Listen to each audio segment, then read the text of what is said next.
Hi, welcome back to an introduction to engineering mechanics.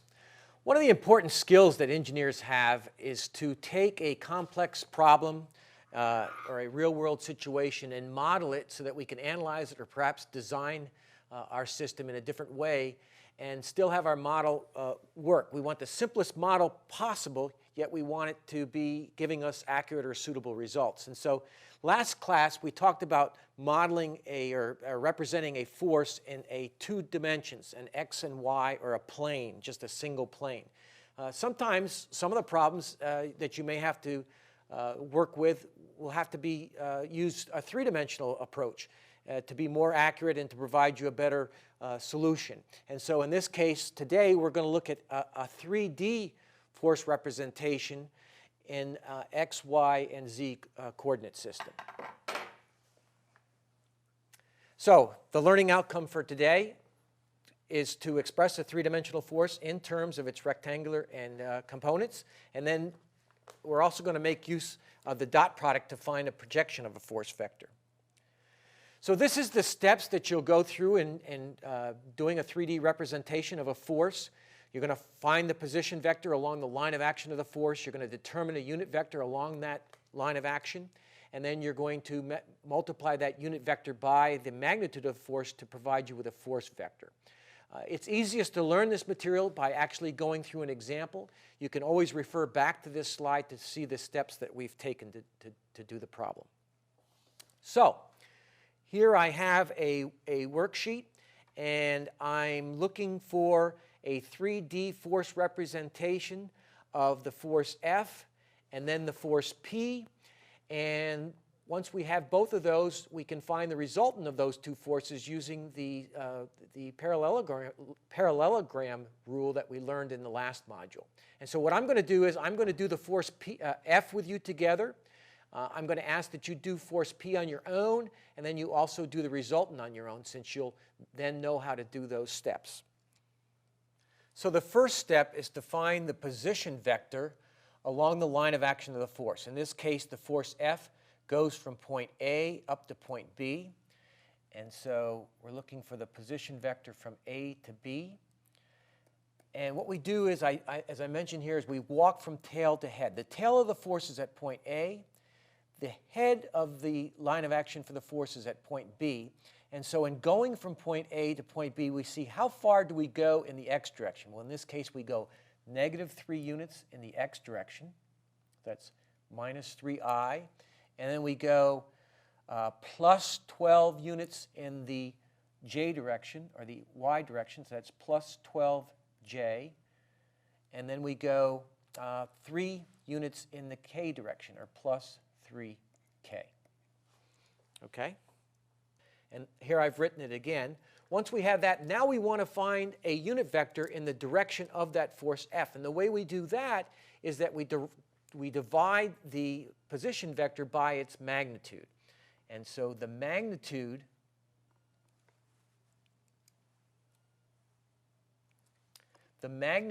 of the vector AB can be found by taking the square root of the sum of the squares. So we have the square root of -4 squared plus 12 squared plus 3 squared, and that equals 13. And so our unit vector, which I'll represent with an E, with a vector designation above the E. So this is EAB is equal to the position vector AB over the magnitude of the position vector AB. Or in this case, that's going to be -4 over 13 in the I direction, plus 12 over 13 in the j direction, plus 3 over 13 in the k direction. So now we have a unit vector in the direction of the force. We know the magnitude of the force. It was given as 260 pounds. And so the final expression of the force F as a vector is equal to the magnitude of the force times the unit vector. So that's going to include both magnitude and direction. And so we have 260 times minus 4/13 I plus 12/13 J plus 3/13 K.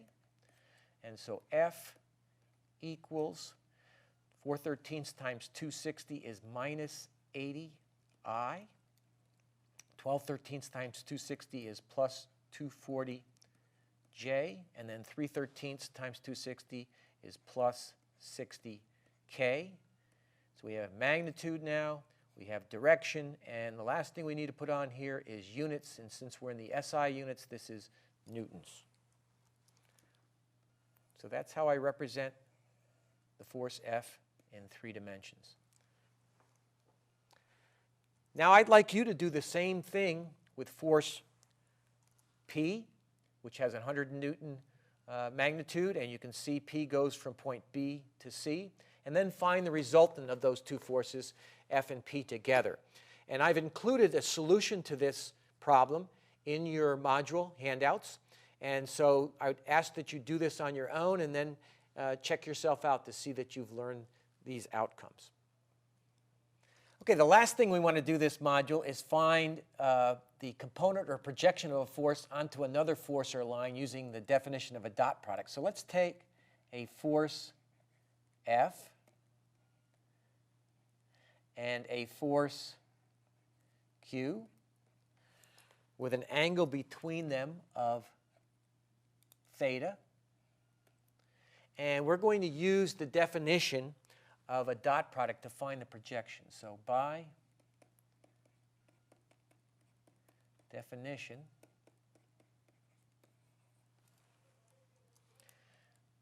F dotted with Q is the same as Q dotted with F, and that's equal to the magnitude of F times the magnitude of Q times the cosine of the angle between them.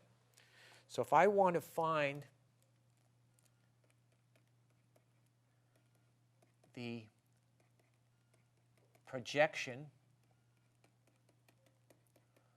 of F in the Q direction, what I'll do is I'll take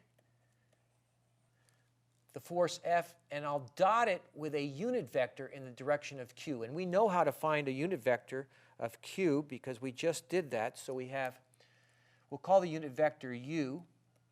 And so U is equal to the vector Q over the magnitude of the vector Q.